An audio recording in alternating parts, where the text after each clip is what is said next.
Hello and welcome to the second lecture of Unit 2. In the first lecture we looked at how English establishes their first colonies and the success and lack thereof. And for the last three lectures in this unit, we will be looking at the individual regions of these 13 colonies. We start in the north with New England, and we'll move to the southern colonies and the middle colonies. But in this lecture, we're focusing just on the New England colonies. And the New England colonies are going to be colonies like New Jersey, New York, and the ones that we'll talk about today, Rhode Island, Connecticut, and things like that. We have to first figure out who came over here to set up these New England colonies, and to see that we have to start in the 1500s. In England, King Henry VIII sets up the Church of England, and the Church of England is basically going to be running a lot of things in England, from the laws, the taxes, and if you didn't agree with or want to practice the same things that the Church of England practiced, you would be in trouble. You would go to jail, you would maybe be killed. And in the 1600s, people like the separatists who wanted to separate from the Church of England, see how that's separatist, separate, okay? So the separatists want to separate. And because they want to do things differently than the Church of England, King James, who is the King of England at the time, persecutes these people. And that means that he throws them in jail for believing things that he doesn't believe or doesn't want them to believe. These separatists then have to find a new place to live, or they're going to be thrown in jail or killed or whatever. So they start going to America. And these separatists become what you would refer to as the pilgrims. They leave for America and become the pilgrims. These pilgrims in 1620 arrive on the Mayflower in Cape Cod, Massachusetts. They land outside of the rule of England. So what that means is they get to make up their own rules, and they do. They set up their own rules and their own laws, and they call it the Mayflower Compact. The Mayflower Compact created self-government and majority rule. Majority rule is the idea that if you have 10 people and 2 of them want pepperoni pizza, and 8 of them want cheese pizza, then the cheese pizza people win because they have more people, basically. They have majority rules. This is a picture of what the Mayflower could have looked like, and then the pilgrims down here with their hats and their bibs of some sort. The first winter that the pilgrims spent in the New World claimed nearly half of the pilgrims' lives. But in the fall of 1621, they celebrated a good harvest with a 3-day feast, and this is what you would know as the first Thanksgiving. And this is a picture of the first Thanksgiving right down here. Moving on to another religious group, the Puritans. The separatists wanted to separate from the church, and the Puritans want to reform or purify the church. So purify, Puritan. And the basic reason they want to do this is because they don't agree with everything that the Church of England is wanting to do. And because they don't agree with all the things that the Church of England wants to do, they also get kicked out and persecuted, and they go to Americas. And a joint stock company owned by the Puritans receive a charter, which is a written agreement that they can set up a colony. In 1629, the Puritans founded Boston, which becomes the most important city in New England. And this also sets off the Great Migration, and that is during the years in between 1630 and 1640. Over 20,000 people left England for America. That's a lot of people. That's like 2,000 people a year, and ships back then didn't carry thousands of people. So it's going to be a pretty constant flow of ships going back and forth, bringing people to the New World. Puritan values helped organize the society of New England and overcome hardships. This becomes what is known as the New England Way, and those are values like hard work, education, and wanting to have a representative government. And a representative government is what we talked about yesterday, in the first lecture, with if we had a school-wide vote, we would elect one person out of the class to go up to the office and cast our vote for us.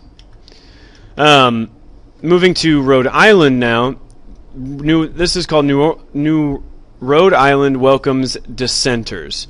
And a dissenter is basically a person that breaks away from the mainstream or doesn't want to follow what is going on, so they break away. Like the Puritans and the separatists would be dissenters. They would be religious dissenters because they're breaking away from the Church of England.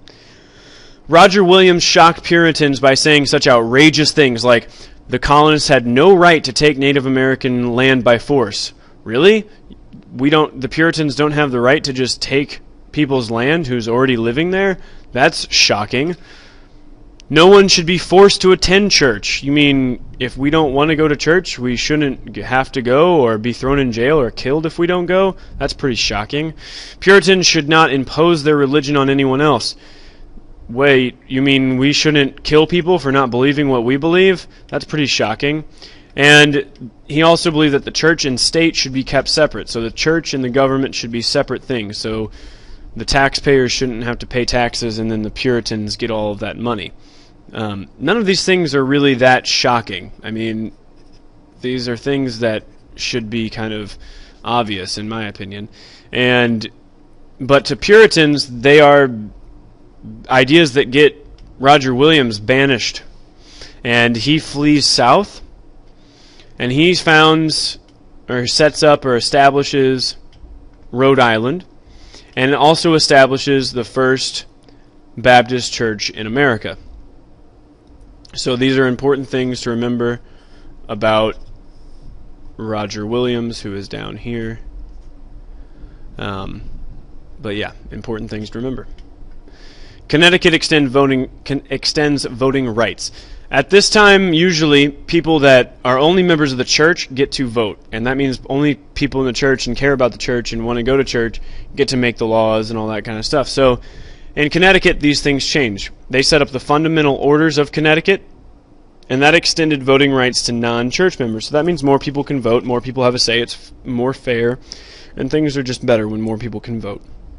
Fight for tolerance. Tolerance means that you can stand something, you can live with it, and the Puritans at this time are very intolerant. They do not want to put up with anyone having a different religion than them. And one of those religions is the Quakers. And Quakers become opponents of the Puritans because the Puritans hate the Quaker ways and hate the way of everyone else.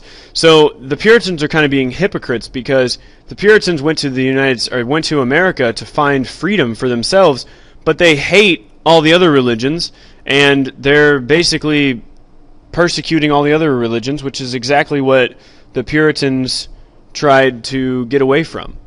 And now they're being the same kind of mean to all the other religions. The Quaker missionaries would go to Puritan colonies and just kind of be like, hey, this is what our religion believes. Maybe you would like to join our religion, or, come check it out. And the Puritans would just kill them. And this raises a question, maybe each colony shouldn't have an established church. And an established church is one that is a church that is funded by the colonial taxpayer. So if you pay taxes, some of your money goes to the Puritan church at this time. Now, is that fair if you don't support or go to or care about the Puritan church? And the lines on your study guide are maybe places that you can form your own opinion about that. Should each colony have one dominant church funded by the taxpayer? Should your tax money go to something that you don't support, like a church, at this time? I don't know. I mean, that's something that you can write about in those lines. Creating New England. Many settlers came from big cities in England, and what they did is they set up similar cities in the New World. New England was made up of different types of people. The religious dissenters, like we talked about, the Puritans, the separatists, the Quakers even. It was a lot of people from the middle class in England, people that could pay their way over, but they weren't going to have a lot of money. They could pay their way over and set up a new life for themselves. And then people with strong democratic traditions. So people that care about having a say in their government, care about having a say in how much taxes are or what the laws are. And this means that New England becomes a center for democracy. And this And this idea of self-government, this is going to greatly influence the course of American history, because New England becomes the center of what will later become the American Revolution, and the idea that we want all of these good things like representation and all that kind of stuff. So New England becomes that center because they have all these democratic traditions. So we will look at Lecture 3 in the next video. Thanks for joining us.